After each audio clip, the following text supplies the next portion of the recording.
Warning: viewer discretion is advised.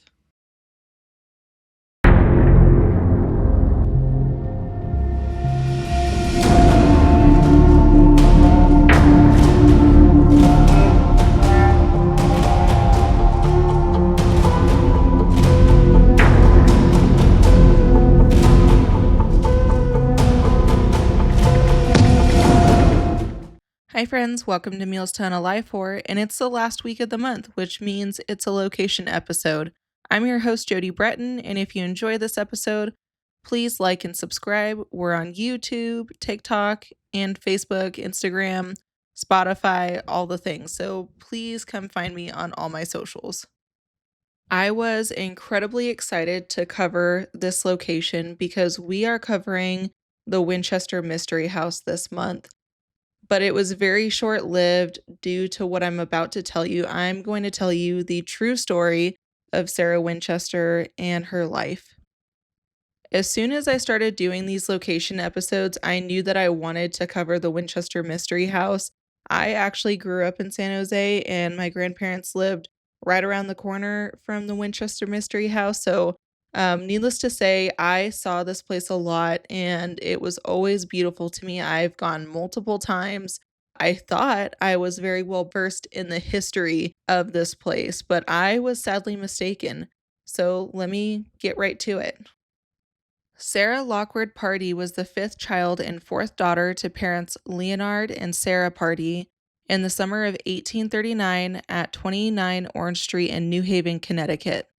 Although she was formally called Sarah, she was named after her paternal grandmother Sally Pardee Goodyear and was called Sally all of her life and signed all of her correspondence using that name. Sarah's father was a skilled craftsman who had established a mill and woodshop called Leonard and Pardee and Company. Growing up, Sarah was educated, had a private tutor, took music lessons. Her family had progressive ideas for the time regarding religion, publicly expressing their opinions on such things such as abolition, suffrage, and animal rights. Sarah lived with her family on Brown Street from 1853 when she was 14 until 1862 when she was married. According to Mary Jo Ignoffo in her book Captive of the Labyrinth, Winchester was an independent thinker who was not as social as her siblings as a teenager, but according to everyone around her, she was incredibly intelligent. She had an interest in new technology, such as architecture, and she spoke 4 different languages. I should also mention that Sarah Winchester was very petite and she was under 5 feet tall, so a very tiny woman. During the American Civil War, Sarah Pardee at the time, and then 23, married William Wirt Winchester, then 25, on Tuesday, September 30th, 1862. William was the son of a wealthy shirt manufacturer who would later become known for being the founder of the Winchester Reaping Arms Company. The two had been childhood friends and neighbors. Because of the building material shortages during the Civil War, the two lived with William's parents on Court Street, New Haven. They hoped to build their home on Prospect Hill. After the war in 1866, the new home began construction. On June 15, 1866, Sally gave birth to a baby girl they named Annie Pardee Winchester in honor of William's late sister, who had died during childbirth. Unfortunately, the child died within a month of her birth. The couple was devastated and withdrew from society, with Sarah remaining secluded for nearly a year. During the construction of their home on Prospect Hill, the Winchesters embraced learning about architecture and design. Architecture became lifelong hobbies for Sarah, who had also learned about real estate investment and financial strategies from William and her father-in-law. And this is what started her full interest in building and construction of homes in general. The house was completed in 1868 with approximately 20,000 square feet, had over 20 rooms with marble floors, decorative fireplaces and chandeliers, large bay windows, plasterwork ceilings, and a circular drive in the front. In June 1869, Sally's father passed away at the age of 60, possibly from rheumatoid arthritis. Between 1880 and 1881, Sally lost 3 close family members, Her mother died in May 1880. Her father-in-law, Oliver Winchester, died in December that same year, and her husband passed from tuberculosis in March 1881. All of this absolutely devastated Sarah. It was said that she was very much in love with her husband. It was not so much an arranged marriage. She truly seemed to have love for him, and now she had no child and no husband, and most of her extended family was also passed on. After the loss of so many family members, Sally spent time at the seashore, followed by a trip to Europe. Sarah was 40 years old when her husband died, after which she controlled the Winchester Repeating Arms Company shares, which were valued at $77,000 at the time. And just to give you an idea, in today's money, that would be about $2.5 million. Between 1880 and 1885, she earned dividends from the stock, which averaged about $8,000 annually. And again, in today's money, that would be about $250,000 every year. So it's safe to say that Sarah was a very, very wealthy woman. After Sarah's trip around Europe, a physician recommended the drier and warmer climate for her worsening rheumatoid arthritis. Sarah decided to move to California, and since she had toured San Francisco before with her husband, she decided to go. In 1889, her eldest sister, Mary Converse, died of cancer, convincing Sarah's sister that they too should move to California. Sarah paid for her sister Isabel Merriman and Estelle Gerald and their children to move. Another sister, Nettie Sprague, also moved to California as her husband, Homer Sprague, became the president of a college for young women in the San Francisco area. Sally supported her relatives financially for the rest of their lives. Her chauffeur, who drove her carriages, Frank Carroll, also accompanied Sarah to California. The house that would eventually be named the Winchester Mystery House was purchased for $12,500 from John Hamm by Winchester in 1886 and was situated on 45-acre ranch in Santa Clara Valley. She named the 8-room farmhouse and property Lanada Villa, since the area reminded her of the Lanada Alavasa in Spain, a place that she and her husband had visited 10 years earlier. At this property, Sarah was one of the first to grow fruit in the area. In addition, she supplied housing on the property for Frank Carroll's family, her chauffeur. She hired local people to staff the house and farm, many of whom were from Europe, China, and later Japan. I just want to mention at this time that it was a very good thing to be employed by Sarah Winchester at this time. She paid typically double the going rate of any salary for whoever worked for her. She provided housing, she had her people go on paid sabbaticals, and she also paid for one meal a day for each person living on her property. So she was incredibly generous to all of her employees, and till her death and even after, all of her employees were incredibly loyal to her. And I think that that says a lot about the type of person that she was. Her initial plan for the home was to build a house to accommodate her whole family. This never happened, partly due to the isolated location and partly due to the constant construction. The only family member that ended up living with her was Daisy Merriman, who was her niece and moved in with her when she was 21 in 1890. Within the first 6 months, it's estimated that the house had increased in size to 26 rooms. She attended expositions that inspired her interior and exterior design. There was a variety of hardwoods, including teak and mahogany, embossed wall coverings that looked like leather or metal, ceilings covered with stencils decorated with moldings, German chandeliers, Australian art glass, Asian furnishings, and French paintings. The gardens were filled with ornamental trees, shrubs, and flowers, and it was estimated that Sarah had plants from over 110 countries in the villa gardens. Sarah hired at least 2 architects, but eventually she chose to run the construction project herself. She had an interest in architecture and was evident by her subscription to journals, including the Architectural Record. She did all the drawings and design, but she did not have an overall plan. She worked room by room. If she was unhappy with the results, she would tear the section down to rebuild, or abandon it for a while before returning to work on it again. The result was a rambling maze. After 1896, Sarah added stories to the then two-story home. In some areas, the home was 5 stories high, and she added a 7-story tower that the San Jose News said was rebuilt 16 times before Sarah was satisfied. Sarah added state-of-the-art plumbing, electrical systems for the time. She built an indoor garden with an irrigation system that watered the plants. Sloping floors would channel the water to trap doors, which would then be piped to outdoor flower boxes. She installed a annunciator, a common early version of the intercom, to call servants. It's safe to say that if it was a new technology, Sarah wanted it in her home. Sarah was focused on her construction project instead of giving in to local rumors and insults. She kept tradespeople working during many years the house was constructed. The house is Victorian with Eastlake and stick design elements. The original color was blue, but was later changed to yellow.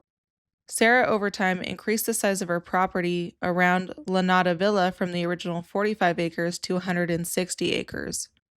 In 1893, Sarah's youngest sister, Estelle, became ill.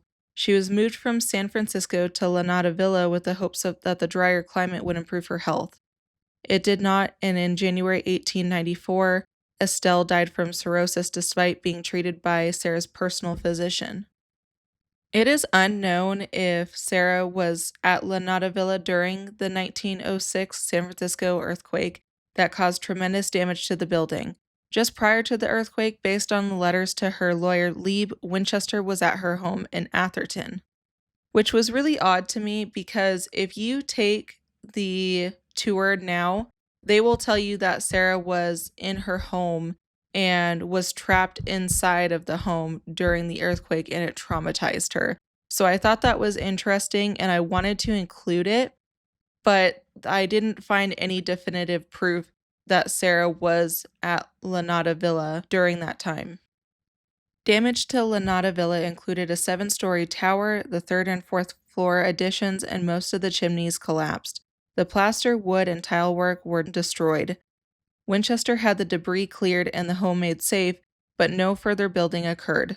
This left the home with water pipes protruding, 2nd-story doors opening to nothing where balconies once were, and staircases going up to a ceiling where another level existed. Only essential repairs were done to the home after that. Because she stopped construction on her home and did not rebuild, local newspapers declared her a madwoman. The only thing that she added to her home after the 1906 earthquake was an elevator in 1916. Sarah also invested in many different rental properties all around the Bay Area. She had several properties in Atherton, Burlingame, Palo Alto, and as a result, she was an even more wealthy woman. Sarah was so successful with her finances that between 1910 and 1912, she received $260,000 each year in stock dividends, which by today's money would be about $8.5 million each year. With all of Sarah's wealth, she was a very charitable woman. She donated to local chapters of the Red Cross. After the 1906 San Francisco earthquake, she donated $150 to the Relief Fund. She supported Save the Redwoods campaign by donating $500 to them. And all of this was done anonymously. Nobody knew that she made all of these donations until after she passed away. Do you guys remember Frank Carroll, her chauffeur, who went all the way out to California with her? Well, he died suddenly at one point, and Sarah purchased a home for and continued to financially support Frank Carroll's wife and his children, which I thought was incredibly sweet of her. Her largest donations were to the tuberculosis ward in New Haven. Initially, Sarah donated $300,000 anonymously. Over a 10-year period, she donated over $1 million to the hospital, which opened on April 4th, 1918, as the William Winchester Hospital. She wasn't well enough to attend the dedication ceremony. The hospital became part of Yale School of Medicine in 1948. By 1903, Sarah's rheumatoid arthritis had disfigured her hands and feet, limiting her ability to walk and write. She was losing her teeth and required dentures. Writing was painful, requiring the help of a stenographer and her niece Daisy. In 1911, her health somewhat improved, allowing her to sew, although the newspapers reported that she was close to death. By 1920, Winchester rarely left her home, shopping for clothing and material via mail order or having store employees bring purchases out to her in her car. September 1922, Sarah was driven from her home in Atherton to Lanata Villa to be closer to her doctor, who lived in San Jose. She died on Tuesday, September 5th, 1922. She was buried in New Haven at Evergreen Cemetery beside her husband William and her daughter Annie. Sarah named 5 of her closest employees in her will, along with all of her living family members. Her niece Daisy inherited a home in Palo Alto and all the contents of all the other homes. Any remaining money left in the trust that she set up for the family members was left to William Wirt Winchester Hospital when they died. The will stated that if anybody disputed her wishes, they would receive nothing. Most of Sarah's properties were sold off. However, the Lanata Villa was in such poor repair that it was deemed worthless and that only the land held value. Which is insane to think about because I think that house is gorgeous, unfinished or random. I think it's absolutely just stunning. John Brown was the only person interested in the land but was unable to purchase it, so a lease agreement was reached. 6 months after Sarah's death, her home was opened as a tourist attraction. Brown purchased the property in 1931. Now I would like to go over some of the superstitions and rumors that were flying around about Sarah Winchester. In 1908, the first mention of angry spirits haunting Sarah appeared in the San Francisco Examiner with rumors that she was considering selling Lanata Villa. These stories spread to encapsulate all of her properties. The rumor stated that if she sold any, she believed that she would die, and there were hints that she was involved with the occult. Despite these rumors, Winchester sold one of her Atherton homes. Incorrect rumors also spread about Sarah's houseboat, stating that she purchased the boat after the earthquake for fear of a biblical flood. This is also incorrect, since she purchased the boat 2 years prior to the earthquake because they were popular at the time. The rumors painted her as mentally unstable, filled with superstition, guilt, and fear. Many of Sarah's employees said that Sarah was of sound mind, was not crazy, and that she wasn't superstitious. None of her former employees, servants, or relatives ever claimed she was mad or superstitious. A statement from Roy Lieb, one of Winchester's lawyer in the summer of 1925, stated, "Miss Winchester was a sane and clear-headed woman as I have ever known. She had a better grasp of business and financial affairs than most men. The commonly believed superstition that she had hallucinations is bunk." Sarah is depicted as superstitious and crazy instead of innovative and intelligent. She had an apparent love of the number 13, demonstrated by 13 chandeliers, bathrooms, 13 hooks. But all of these were added after Sarah's death, according to carpenter James Perkins. She is said to have built the maze of a home to ward off and confuse evil spirits, never stopping construction for 38 years for fear of dying, when in fact she stopped construction many times, including after the 1906 earthquake devastated her home and the multiple times that she sent employees on paid sabbaticals to rest. The room that she was reportedly to hold nightly seances with spirits was actually her gardener's bedroom, which makes sense. When I looked into seances in the Victorian era, they were commonplace. It was a trendy thing to do at that point in time, but it was considered a social event, and usually these seances were held in parlors or sitting rooms to be done with friends or family. So it would have been pretty unusual for someone to have a specific seance room at that time. Now, the man who bought the Winchester Mystery House, or Lanata Villa at the time, was a professional theme park worker. He invented the backety-back coaster in Canada, which ended up killing a woman who was thrown from a car. After her death, the Browns moved to California. When the Winchester House went up for rent, Brown and his wife Mame jumped at the chance and quickly began playing up Sarah's home's strangeness. In other words, instead of Sarah being remembered as the kind, intelligent woman that she was, this perpetual state of superstition and hallucinations was what was presented about her after her death, much to the dismay of her family members, and her previous employees. The descendants of John Brown still own the Winchester Mystery House, just as an FYI. It's under Winchester Mystery House LLC, but it is still owned by the same family. It's incredibly sad to me that all the information that they are giving you regarding Sarah and her superstitious tendencies were false. There's no evidence to conclude that. It was just essentially a money grab. And while the home is beautiful, I'm not sure that I will return because I don't want to support a corporation who is misrepresenting such a wonderful woman and what she did overall. Lanata Villa has 160 rooms, including 40 bedrooms, 47 staircases, 13 bathrooms, 6 kitchens, 10,000 window panes, 2,000 doors, 52 skylights, 47 fireplaces, 3 elevators, 2 basements, and just 1 shower. So it's safe to say that it is a decently long tour. They take you through a good portion of it, and it is very interesting to see Sarah's vision, but don't get caught up in the superstitious hype if you decide to go.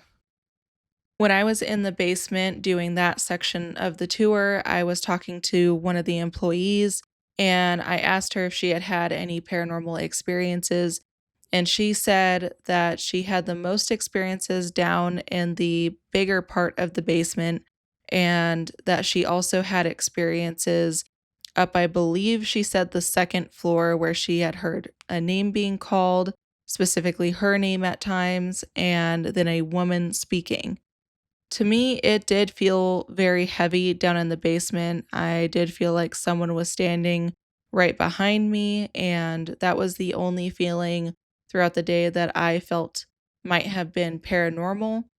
When I asked that same employee who she thought it was, she felt like it was employees of Sarah Winchester, maybe not necessarily Sarah herself. And she said the sweetest thing. She said that the home had been open for over 100 years at that point for tours. And she said that she wouldn't doubt that if some of the paranormal spirits there were also tour guides. She said that when she passes, she would probably go back there. And I thought that was the sweetest thing. Like, she clearly loved working there and being there. So good for her. When I sat and thought about what I would have represent Lanata Villa, instantly I thought of a afternoon tea spread. I could imagine me making these things for Miss Sarah Winchester. So that's what I did. I made a leek and mushroom tart, a fruit tart, tea sandwiches, panna cotta, lemon cakes, lavender scones, and Earl Grey tea. And honestly, I could say that all of it was pretty delicious. So I hope that I made Sarah Winchester proud. Again, I am incredibly sad that she was remembered as a crazy person as opposed to a kind, caring woman who was well beyond her time. And that's the end of this episode, guys. Let me know what you thought about it in the comments. Was it everything that you thought it was going to be? Did it open your eyes? It certainly did mine. If you guys have a specific location that you would like me to cover, please let me down in the comments. And again, please like, subscribe, find me on all the socials. I would appreciate it. That's how we continue to grow and I can continue to put out content. So anyway, I will see you next week. Bye.